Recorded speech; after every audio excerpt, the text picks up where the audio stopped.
Kashem Soleimani হত্যাকাণ্ডের প্রতিশোধের হুমকি আবারও সামনে আনল ইরান সমর্থিত ইরাকি মিলিশিয়া। মার্কিন প্রেসিডেন্ট ডোনাল্ড ট্রাম্পকে হত্যার জন্য $1 কোটি পুরস্কার ঘোষণা করেছে ইরান ঘনিষ্ঠ সশস্ত্র জোট Islamic resistance in Iraq IRI।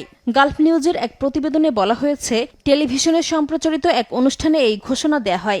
IRI এর দাবি, যে ব্যক্তি ট্রাম্পকে হত্যা করবে অথবা এমন কোনো অভিযানে অর্থায়ন বা সহযোগিতা করবে তাকে এই অর্থ দেয়া হবে। তবে সংগঠনটির এই দাবি কিংবা ঘোষিত অর্থের উৎস সম্পর্কে স্বাধীনভাবে যাচাইযোগ্য কোনো প্রমাণ পাওয়া যায়নি।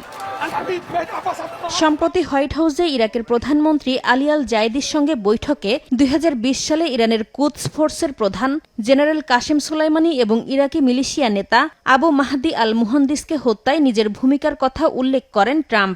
IRI বলছে, ট্রাম্পের ওই বক্তব্যের জবাব হিসেবেই এই পুরস্কার ঘোষণা করা হয়েছে। এর আগে আয়াতুল্লাহ আলী খামেনির জানাজায় ট্রাম্পকে হত্যার জন্য $10 কোটি পুরস্কার ঘোষণার দাবি সংবলিত ব্যানারও বহন করেছিলেন ইরানের যুক্তরাষ্ট্র বিরোধীরা।